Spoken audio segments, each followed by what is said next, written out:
you actually think that the OKC Thunder is going to make it all the way to the Western Conference? Do you think they fear the OKC Thunder having home court?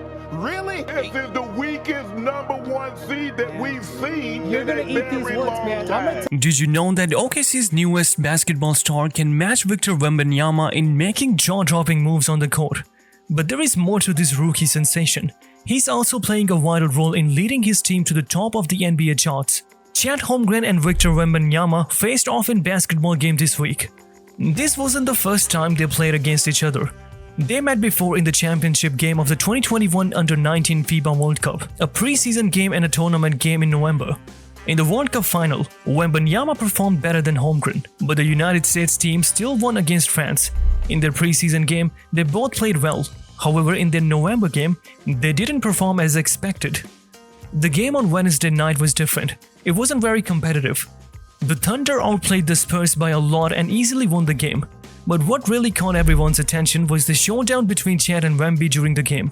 Both players showed impressive skills throughout the match, but the most intense part came at the beginning of the fourth quarter. For 6 whole minutes, they went head-to-head as if there was some personal rivalry between them. Those 6 minutes felt like a whirlwind of excitement. Wembanyama ended the game with 24 points, 12 rebounds, 4 assists and 4 blocks. He made 9 shots out of 18 attempts, missed all 3 of his 3-point shots, and made 6 out of 8 free throws. Meanwhile, Holmgren scored 17 points, grabbed 9 rebounds, dished out 4 assists, and blocked 3 shots. He made 7 out of 13 shots from the field, scored 2 out of 4 3-pointers, and made 1 out of 3 free throws. When they both left the game with 6 minutes and 47 seconds remaining in the fourth quarter, the Thunder were ahead by 28 points. These rookies are competing for the Rookie of the Year title, both having impressive debut seasons, although they're playing in very different team environments. Wembanyama is limited in the number of minutes he can play, but he's still taking a lot of shots and impressing everyone with his skills. On the other hand, Holmgren is playing an average of 30 minutes per game, shooting more efficiently, and is considered the second best player on a team leading the Western Conference. Their circumstances couldn't be more contrasting.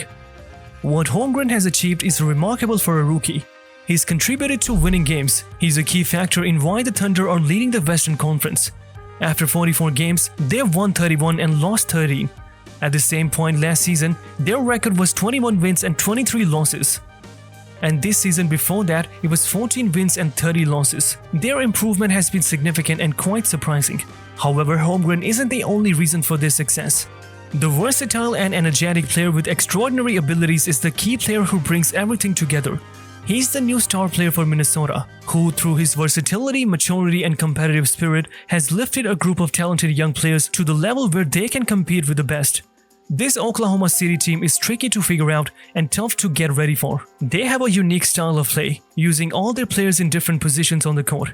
They constantly attack, encouraging everyone to make plays and set screens. The Thunder team loves to attack. They're like a bunch of drivers, and that's easier to spell. They keep driving and don't let up. They drive, pass the ball, drive again, make cuts and keep driving to score. It's like they're wearing scorpion jackets and listening to Electric Youth. They've got a serious budget for toothpicks. It is as if Ron Perlman is running a Nino's Pizzeria. OKC aims to spread out the defense from every direction, making them defend against multiple moves. This play style works best when you have a center who can handle the ball and create shots on their own. Like Chet Holmgren, shooting skills have created space and made the offense more flexible. But it's Holmgren's ability to adapt that has made this Oklahoma City team better than anyone thought. He's surpassed all expectations. Sometimes he hangs back and casually shoots 3 points from beyond the arc. At times he moves towards the basket. Other times he catches the ball and drives towards it. Sometimes he sets screens and rolls towards the rim. And sometimes he receives a screen and starts his own play. He keeps the defense unsure, making them question what he'll do next. The Thunder utilize him in various positions on the wing, in the corner, near the basket, at the free throw line, in the dunker spot, as a point guard, basically anywhere on the court. He simply understands the game and knows where to position himself. Last season, the Thunder had a center rotation that included Mike Muscala, Jalen Williams, Kenrich Williams, Jeremiah Robinson-Earl, and Alexei Pokusevski. Having a healthy Holmgren has addressed nearly every weakness that Oklahoma City Thunder had, except for defensive rebounding. They're still the second worst in the league in that department, but everyone saw that coming. When your starting front line consists of players who are 7'1" and 6'5", both weighing in a mere 195 pounds, you're bound to struggle with grabbing rebounds. That's not just numbers, it's the survival of the fittest. However, they make up for it in other areas, like winning games. Sure, Slim has gotten a lot of playing alongside an all-NBA guard like Shai Gilgeous-Alexander, but Holmgren doesn't rely on others to make things happen for him. He's got his own style when it comes to one-on-one plays and can score on his own. Just ask the Warriors, they know what I'm talking about. The OKC Thunder hasn't made it past the first round of the NBA playoffs since 2016, but that could change this season. They're the number 1 seed in the West, and their playoff journey starts with hosting Game 1 of the first round on Sunday, at a time yet to be decided.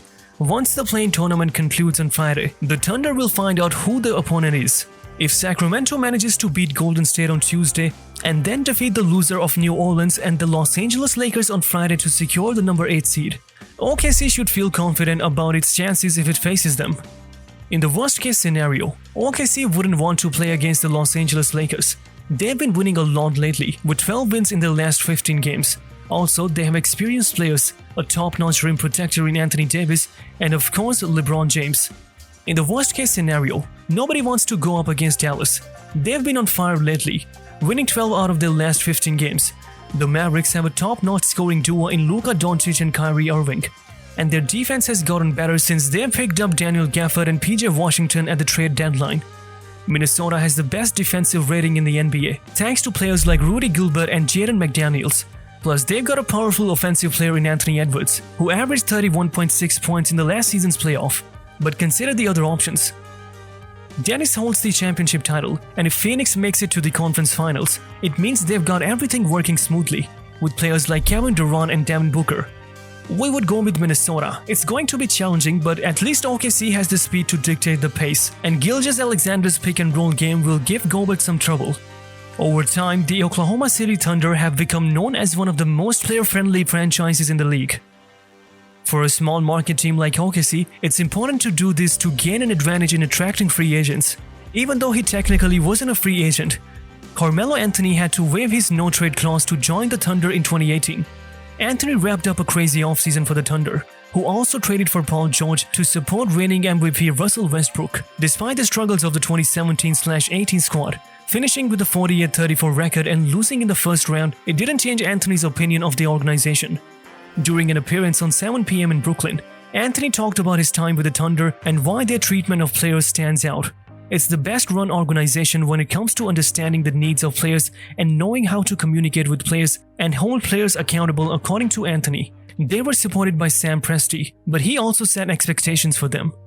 If they didn't meet those expectations, they knew they weren't giving their best. Do you think they will make the NBA a better place as time goes on? Share your views with us, give us a thumbs up and hit the subscribe button to watch such great content.